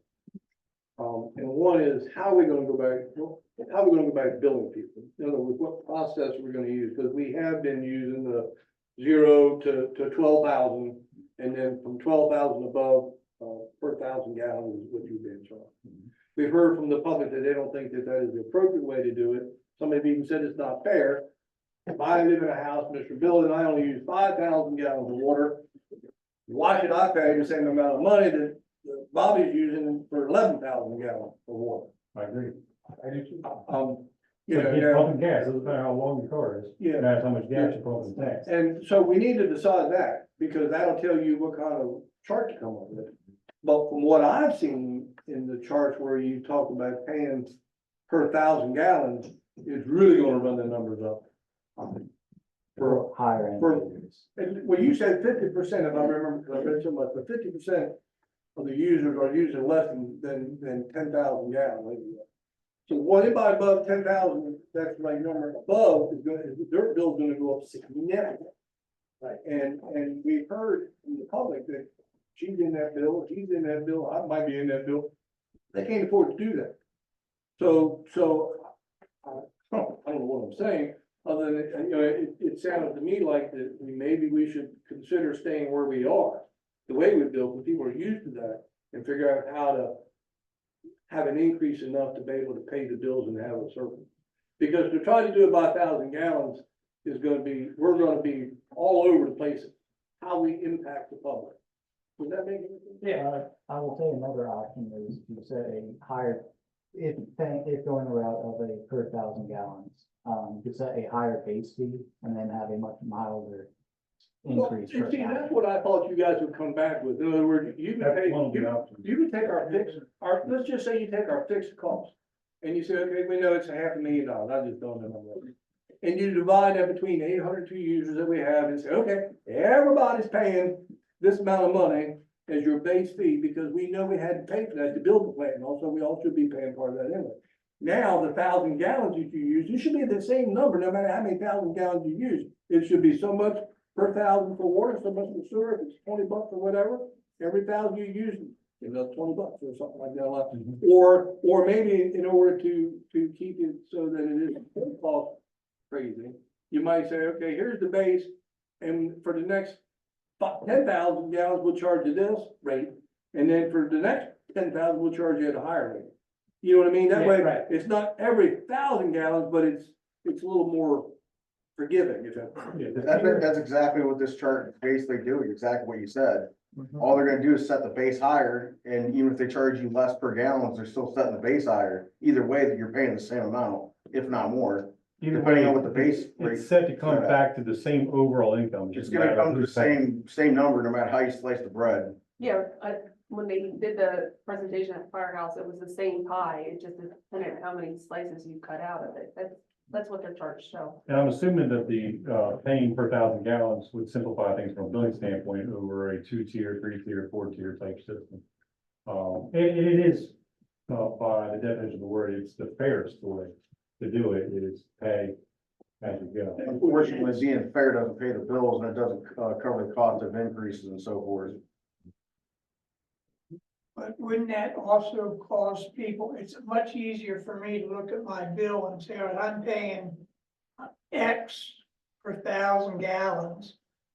So Emily and Cassidy, cut back on all the water you're using so that I can see my water usage go down, the water conservation. My bill should go down to a manageable, hopefully, manageable amount, and I know what I'm paying for. And then if you have to add, I'm not sure, I'm not quite clear about. You have to have surplus, to cover Right. things that break, things that tear up. You gotta cover that, and I think we all know that. I mean, we do that in our own households, in our own budgets, we plan on the washing machine going bad at some point, or this or that happening. So you build in a wee bit more, and that's your cost per 1,000 gallons. And that's what's causing that significant increase is two things. Number one, accounting for the additional potential cost in the operation and maintenance, that increase, and also that 10% reserve. So that's the two ways we can control Make it. a good point. So you say, okay, so say for Seam's household, 8 people use 14,000 gallons, we cut it back. He's budgeting off of the numbers of me being at 14,000 gallons. So say you cut your water usage by 2,000 gallons. Then you're losing the money. You're not making the goal because it's less income coming in. So like I said, if I go and buy bottled water and we don't use any of the water in the house anymore, we just say, hell with it, we're not gonna pay. Cause we're gonna pay per gallon. I'm not gonna pay nothing because I'm gonna be bringing my own water. Then how we pay the bill? So if people use less, then it costs less to produce the water. Because you're only producing what people are using. So it's what we're saying is only the end that they have to do to clean. you actually want people to use less because that will decrease your income, but also decrease. your That's true, expense. but it's also not true because with the amount of rain and stuff that we've gotten with the I issue, Yeah. you're still treating, so we want to produce 1 million gallons this month, we may be producing. Yeah, but take the in the public world, without the I issue. I got a way to simplify this for you guys, if you guys came up with another charter proposal. If everybody, it's no different than like, in a fair world, you had a flat tax. Him and I, we both pay 20% flat tax, whatever that tax is. Give us the chart at $8 per 1,000 gallons, $9 per 1,000 gallons, and $10 per 1,000 gallons. Simple for every household. And then just tell us with $8 per 1,000, $9 per 1,000, and $10 per 1,000, what the surplus is on that number. Would that be a 10% in surplus or 20%, based on, say, $10 per 1,000 gallons? Does that give us a 20%? That would not cover the costs based on the numbers. Now, if you started at zero and did $10 per 1,000 going up, you would not cover the costs for the town. You're just giving 3 examples. Yeah, but, hold on. Okay, I see what you're saying, because you have the base, well, no. Yeah. Because you have 10,000 gallons right now, basically to call it 10,000 gallons at $81. So that's $8 a gallon, right? Okay, so now you do a chart with $8 a gallon, $9 per 1,000, then $10 per 1,000. Your high-end users will be paying an astronomical rate, and those who then drop down and serve more. As they do that, you're losing that income, which will make the town then fall short on their bills. So there has to be a minimum base fee that every user has to pay to cover your base cost to just keep. Yeah, but the average house, as you already stated, uses the average of 10,000 gallons anyway, right? 8,700. 8,700, that's the average household. Yes, sir. So you're already at $10 a gallon above that number. You're already above that number, what you just said. It's the same thing as basically. But if everybody had the same rate, $8 per 1,000 gallons, let's just take that number for example. Everybody knows exactly what they're paying. The people are using way higher. You can also set, again, the 1,000 gallons above, maybe you can hit them a little harder or whatever, because they're using more for that household. But it's gonna average everybody out, but it's fair across the board.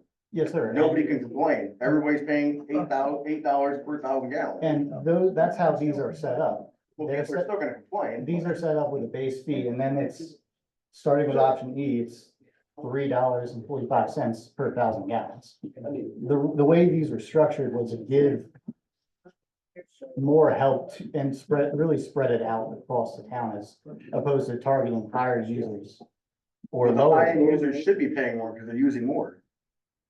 Right, they do, Without targeting them to pay more per 1,000 gallons, yes. No, you're not. You're paying a flat rate. yeah, after the base fee. That's what I'm saying. There should be no base fee. You're just charging someone per 1,000 gallons. But there's a base cost, To so. be connected into the system. But everybody's gonna use minimum, let's just say average, as you're saying, minimum 8,200 gallons. So that's your base right there. Right? That's your base. Well, the base was Because actually you lower. calculated these based on a base of 8,200 gallons, so you already have a base. Don't think of the base as, don't think of the base as gallons, think of the base as the bare minimum cost, almost like just a connection fee. Here's what you're gonna pay just to be connected to the system. I agree with what you're saying, but what I'm saying is everybody has a flat rate. The people that go over that rate, they can't complain or anything, because they know what that flat, you're already gonna make your base rate based on the 8,200 gallons, because that's the average household. You're already gonna make that base. So anybody that goes over that, you know, again, they pay that $8 per 1,000 gallons, you're probably gonna make more money, and that'll be your reserve. You're gonna make more money. People are gonna realize they use more water than what they realize. Do you know what I'm saying?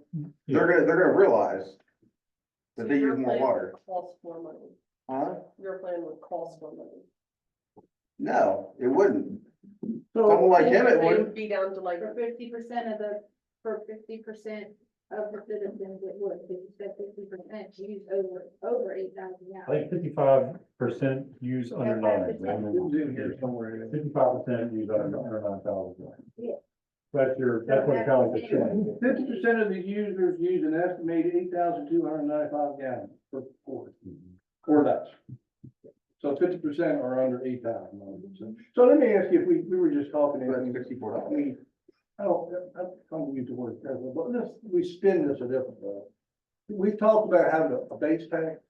And the more I think about the plan that we're under now, I think when the forefathers set that, they kind of thought, okay, here's the base. And the base is whatever it is now, 206 or whatever. I can take all the $50 and try that. And we're gonna give you 12,000 gallons. The first 12,000 gallons, we're gonna give you free. Because that's part of your base. And then anything above that, we're gonna charge you more. And the more I think about it, the more I'm not so sure that is an equitable, fair way to do it, because everybody needs to be paying equally into the whole system. Got nothing to do with how much water and sewer you use. We have to pay for the system. We have to pay for the well, the tanks, the pipes. We have to pay for the plant. All that has to be paid for. But we're arguing about how much water and sewer did you use. So if you got your base pay like we have now, and we use the first 12, we give you that, and then you pay others, that's gonna help people try to get them to conserve. Because what we're gonna end up doing is maybe raising the base pay a little bit more. And maybe when you get the 1,000 gallons, raise them a little bit more, but it won't be such a hard hit for everybody. So if the base pay is 206 right now, we raise it $20 a quarter. That's $80 a year. And then, you know, pay for whatever 1,000 gallons over 12, would that pay our bill? And would that give us a little bit of, again, that's, you know what I'm saying? And it's not as confusing as trying to do everything by the 1,000 gallons, because we're never gonna make those people happy. Anybody over 8,000 gallons is gonna wanna run us out of town. I think.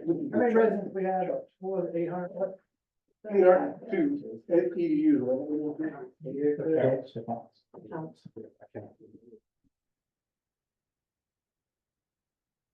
When you say accounts, does that mean users?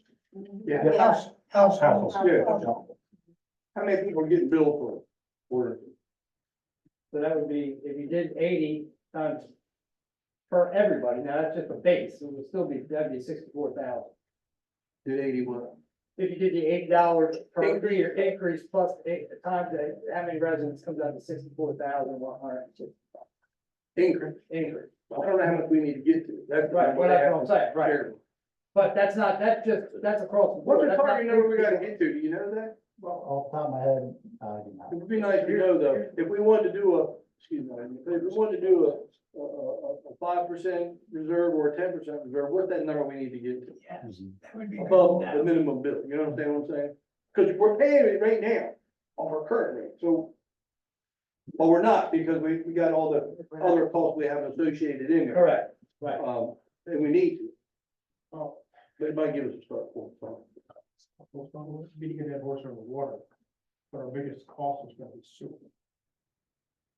But if you do a percentage across the board, then you're, I understand that, but what I'm getting at is, I think we should keep the water rate where it is and just raise the sewer rate, so that's where the cost is gonna be.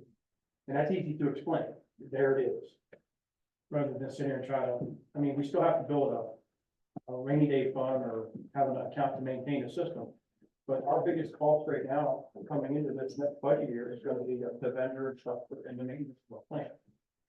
And I think we should just raise the sewer rate, so that's where the expense is gonna be. Well, Keep the water rate where it is. Pete, you said it right a minute ago, maybe now we need to give them, before we send them out of here, we should give them some direction. Meaning, do we wanna keep generally the same format we have now? You have a base pay, we give you the first 12,000 gallons, they're included in that base pay, and then you pay for 1,000 over that. Or, do you wanna go to some format of a base pay and you pay for every 1,000 gallons that you use?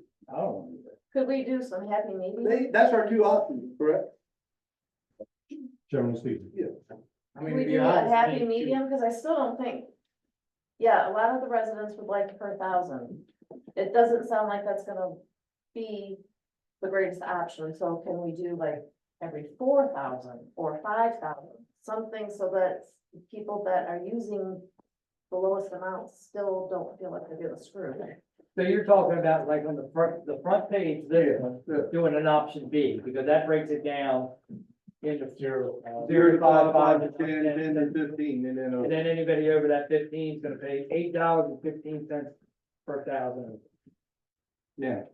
Now, just bear in mind, if we're looking at option B, the front page. Well, not necessarily those dollar amounts, but. No, that's- but you can assign a dollar amount. Right, that breakdown. But that's, I mean, I think that's sort of fair, because like, anybody that's a single family, they're not, you know.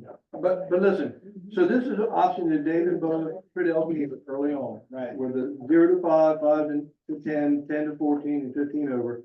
And if we went to that, the people that are 5,000 less would get $12 less a quarter. It'd be cheaper, they say $12 a quarter. Right. The people from 5 to 10 would cost them $10.90 more a quarter. Right. And then the people that are 10 to 15,000 would go up $56 a quarter. Right. And anybody over that's gonna be, Anything by over that's gonna be, well, it's gonna be. but I think that's the fair way. But it already is, because if they're using 20,000 gallons, they are already paying all that. Right, right. But I don't think it's gonna break anybody with those. Do you? I mean, if you want my honest opinion, this is how I feel, right? We all moved into town. I moved into town years ago. I knew what the rate was gonna be. 12,000 gallons, 0 to 12,000 gallons. I knew how much I had to pay. Of course, things are gonna go up. But we get on a subject, then we go backwards. I say keep the thing from 0 to 12,000 gallons.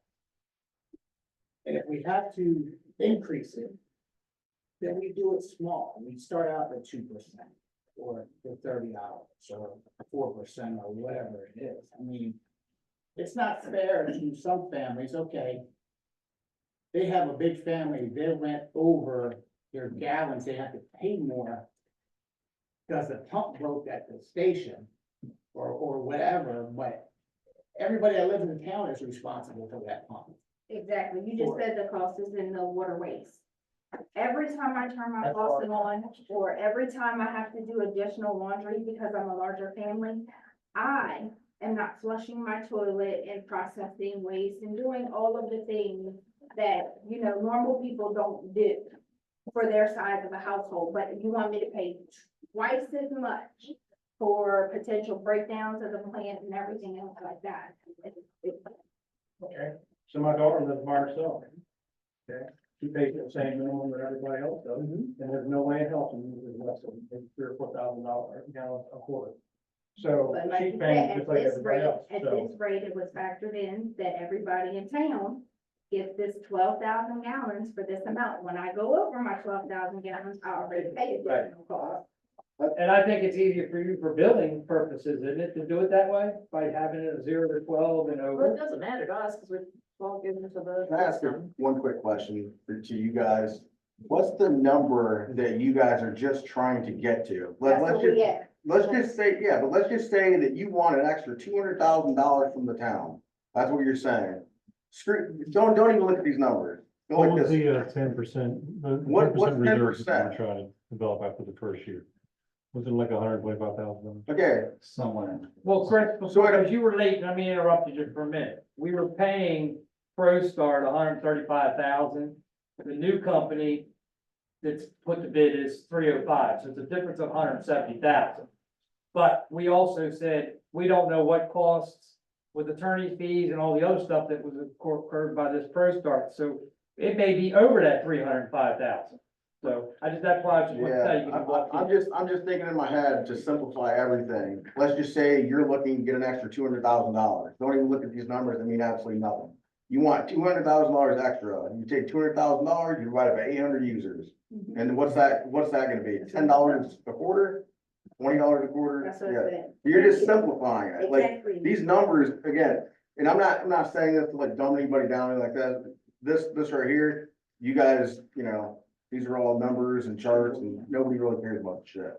But all they really care about at the end of the day, And bill people the same way we're doing now? yeah, I mean, at the end of bill everybody the exact same what they're doing right now. And let's just say you're asking for this increase, like, Brandon needs an extra $100,000 a year for his maintenance. So that happens. Perfect, $100,000, divide that by 800 users, what does that give you? $11 increase or something, or whatever that is?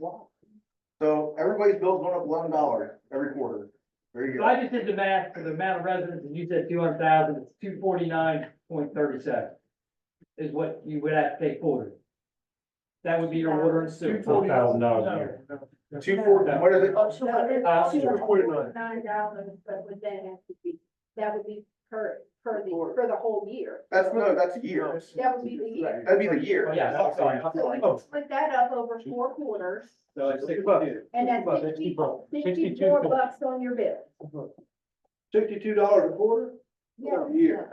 For the quarter, because every citizen will have to pay $249 Citizen a year. for the year to make that number that they just gave, divided between. $249 per quarter. That's what. Everybody's bills going up $60 per quarter, simplified, done. That's the best damn idea I've heard all night. Sorry. That's a significantly higher increase. So here's what we need, here's what we need to get you.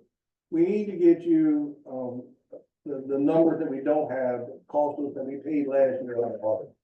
So we need to consider that. If we, whatever that figure was, maybe cut it in half. You know what I'm saying? We have So- those, because but it's we're just- adding in legal and It's a salary. flag anyway, when you're looking at it. Yeah, you don't know what's going to happen. Yeah, so since you cut that in half, figure out, and then we need to run the numbers both ways. Run the numbers if we did the $130,000 bid or if we did the 302 bid. And then figure, okay, how much do we need to get to that number we want to have for the reserve? And let's just work on like 5% now or something, a low number to get to. Yeah, it doesn't have to be $200,000. If you tell us you want to have 150 in reserve or 100,000 in reserve, you try to get that every year. Well, run a number for 100 and 150. That's fine, that work. And for those people who use less, I can tell you this, I wouldn't even mind saying, okay, if you're under 20,000, you pay $20 instead of the 60, and those of us who pay more, I'll pay an extra 20. And then you come up with, hey, we have to raise $400,000 this year to do that. How much would that be divided by 802? How is the other companies so much higher? Just out of curiosity, like, what are they doing so special? Efficiency. What kind, like, what are they putting in, like installing, like a Quality of work. building automation system or something? Quality of work. Quality of work? Quality of work. Are they union? No, it's, Hey, Chris, come talk to Tammy about it sometime and we can give you what's going I on. think we read into the meeting earlier. They can fill you in. All right. So here's my question. when are you gonna have these numbers to us? Because we have these deadlines, these timelines that we have to match. So can we have them by Wednesday? So here's what I would like, and correct me if I'm wrong, I would like for us to have a workshop between now and the April the 18th meeting, So next week. so that we could have those numbers and we can sit down and bore through that. And either we need to have you here or by phone, so when we have those questions, so that on the 18th, we have our public hearing. We need to be able to introduce the public hearing, and the public hearing, we have to tell them, this is what our proposed rates are gonna be, right? Right. So we need to have that ready by the 18th, so when people come in, we say, okay, this is what we've decided, we're gonna go with option B. And this is what it is, So, and the public can give us their comment on, it, but we need to have that by the 18th, that's the public hearing, correct? yeah, but Well, you can't need to have a them- workshop. So that we need to have a workshop between now and the 18th. Yeah, so next week. You want them to do all this work, have it to you by next week in time for you guys to sit down, discuss it. Do whatever, and then present it to the town the following week. Well, could they have it to us next week sometime and have it before the meeting? You can say like, If we have all the Monday. information, we can change the numbers. It's a spreadsheet, it's all set up. So if we have the new information, we can sometime change like that. Thursday, Friday next week, and then we could do a workshop Monday.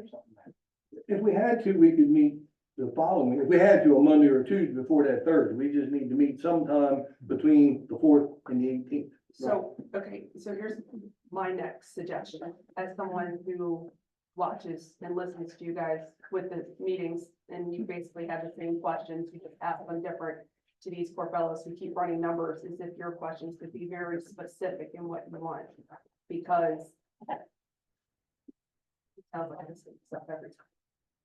You're just asking it in a different way. Data's right here in front of us.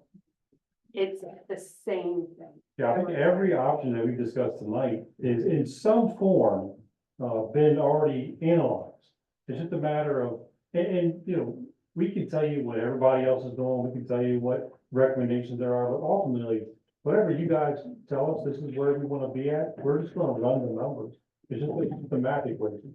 You guys, if you tell us where you wanna be at, by the end of next week, we can come up with some numbers. Well, unless We I, need heat.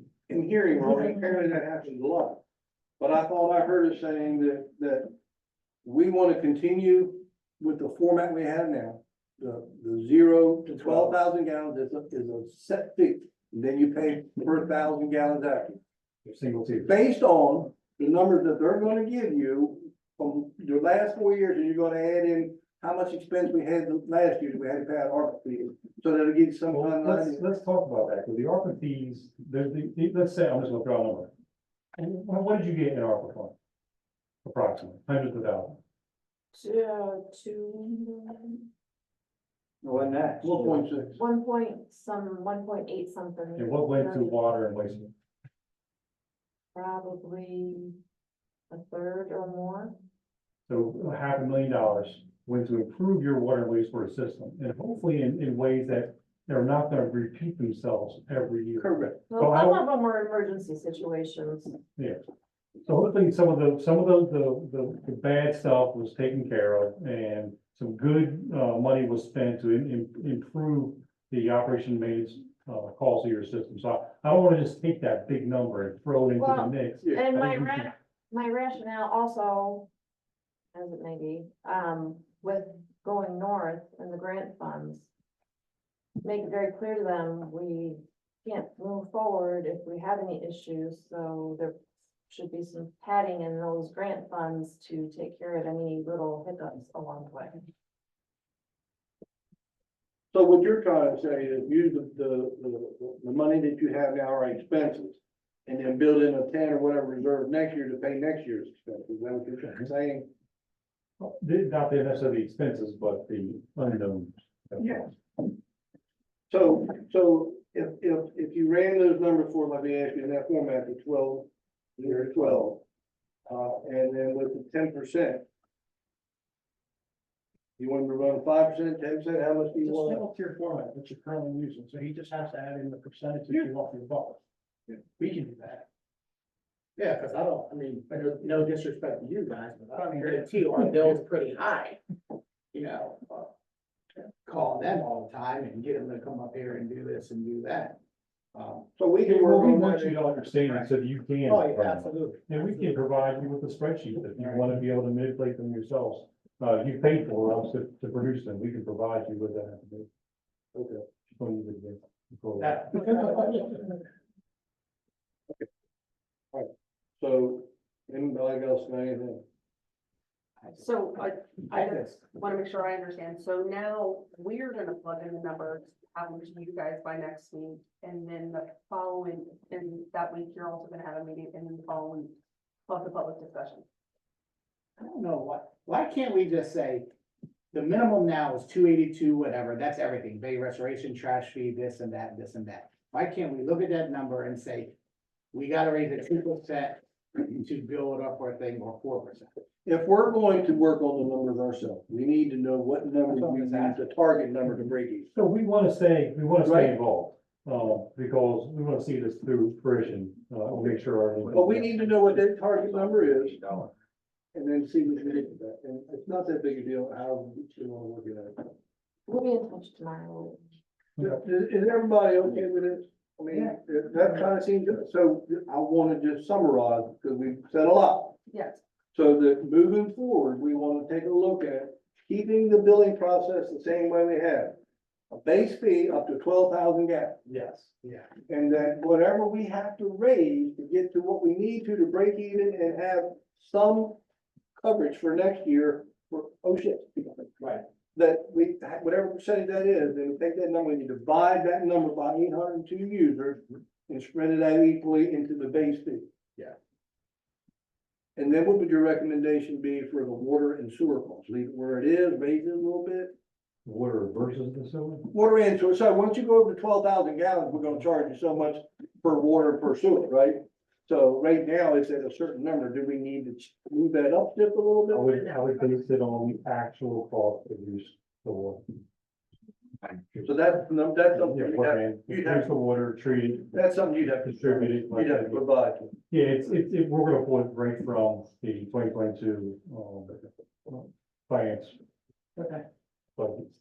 And, So audit. you guys are gonna try to do this and maybe call on them if you need help. She said she's calling them all. Yeah, we wanna stay involved to make sure that. Well, we got it. We wanna make sure it's right. Yeah.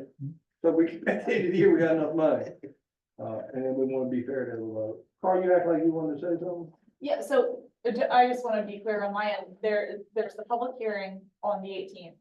And then is it still your intention to have a workshop ahead of that on these new numbers based on? Yes. Okay, So I think that we need to have a discussion about, make sure we got all these numbers straight. And then have a general idea of what we wanna do. And then, because we have to put something, when we have the public hearing, we have to have a figure to present to people to have a public hearing on, correct? But you can't do that at a workshop. We can decide the number. We can't present anything until the meeting. I don't think you can make any we decision can't at a make any workshop. decision. We can't make any decision group, but we got the conversation to settle on something.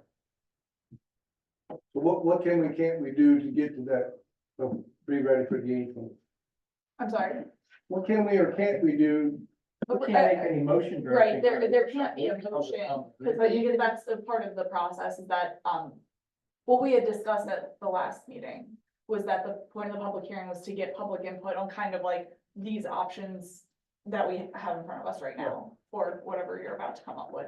So you're gonna come up with. And that's what I'm saying. A couple And then- options. And to so a present, or- workshop would, might just be kind of duplicating that conversation because a decision can't be made for what would be presented to the public. Correct. So in the workshop, we got 10, 12 options on the table. Mhm. We want to come up in that workshop with one or two options and then present them on the 18th, and then we would vote on which one we're going to So, take. that's what you can't make a decision to narrow. You can't the- narrow it down. They have to be presented with all of the So- options. So we could come So up come up with, with one or two options. so in the workshop, we can come up with a new option that we talked about doing now. And just add it to the options that we've already got on the table. No? We can't have a workshop. I don't know if what you want to accomplish is best, Okay. but I'll also look into it with Lindsay and make sure that we get back. So we just need to get Well, them, here's how we can fix it. Just make a special meeting then, leave the workshop out of it and say we're having a special meeting. Just all the people that show up anyway. Why not? Yeah, well, we have to stay within the law. you're learning, But Chris. we're gonna have a special meeting in reference to our water and sewer rates. It's not a workshop. Why can't So- we just do that has advertising requirements. 24 hours? Oh, well, we just wouldn't call it a special, it would just be another meeting. Right? We'll just figure it out with Lindsay, what we need to do to have another meeting, so we can Okay. talk about what we're talking, they can give us numbers, we can talk about it. So, and ideally, that time frame would be the days leading up to the 18th, Yes, the Monday through Wednesday leading up to the 18th. Okay. yeah, and we probably, for timing wise, might have to do it in that same week of the 18th. 15th, 16th, or 17th. Okay, but So we'll go over the options on the 15th, 16th, or 17th, and then on the 18th, we put it to bed. well, we Done. Well, put it to the public. we let the public talk about it, and then you all can talk about it some more, and then say, okay, we wanna go with, then you vote, so we wanna go with option A, B, C, or D, and. And then, so after you would get the, public input. Yeah. Then on, ideally on May 2nd is when you would introduce the rates. And then you would have, Yeah, you would. on the second, we're introducing the rates and the budget and whatever else is on there to introduce, there's three things, right? Okay, so no meetings next week. No, We can have a On virtual. the second, we're gonna introduce the. we can,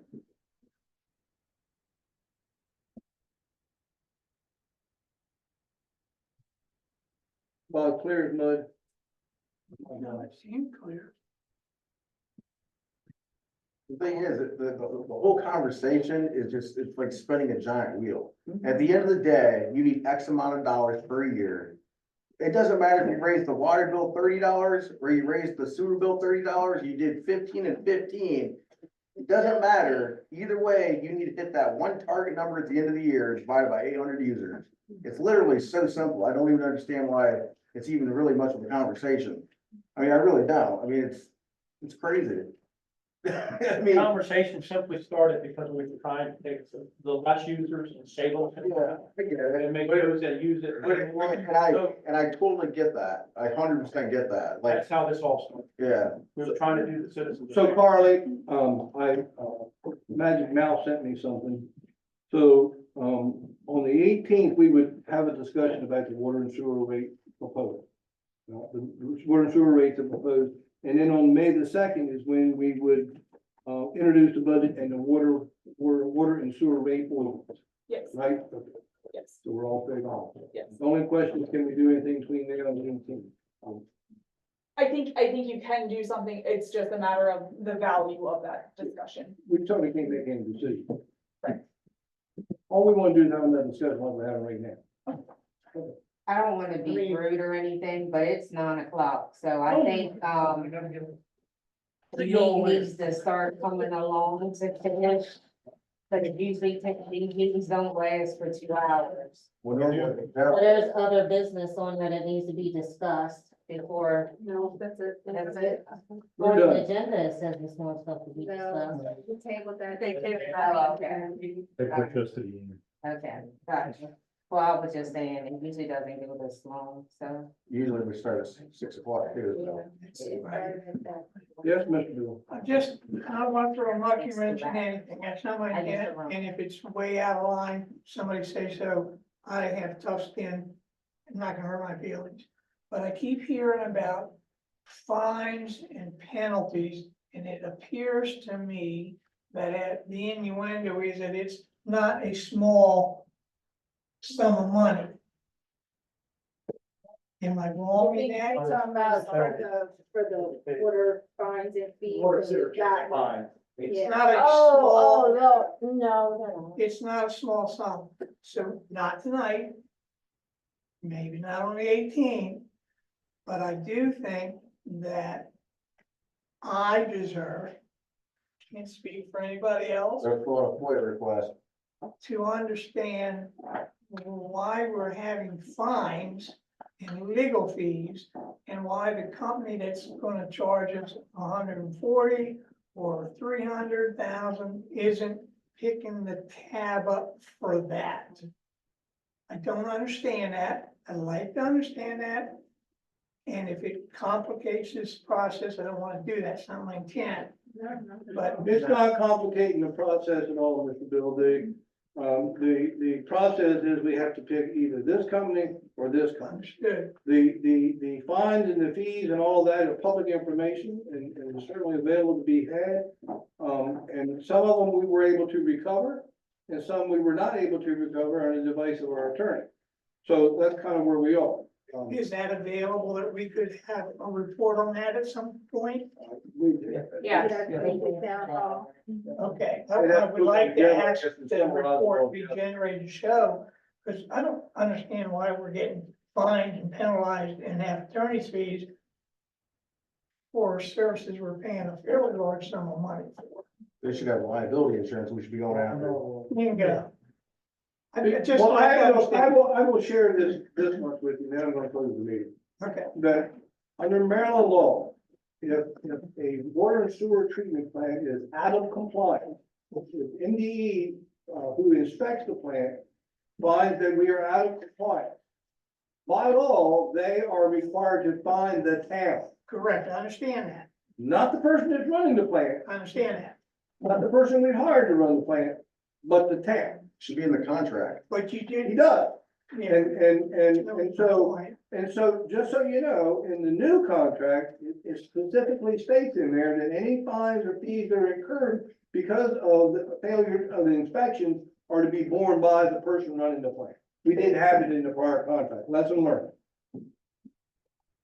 Okay. Okay. That's part of my answer, Okay. So, but yeah, we'd like a There's a other, report to be generated. yeah, there's other things involved, so I'll just have to, We, yes, I we'll agree put with that. stuff together.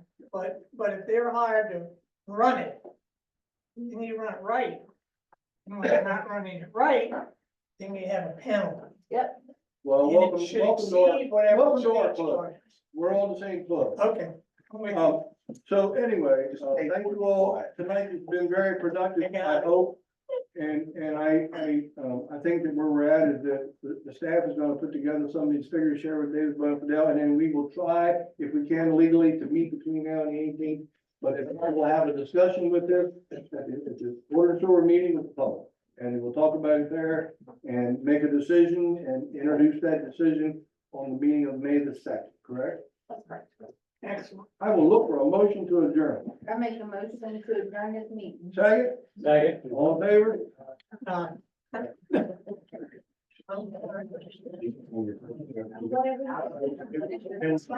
Before we go.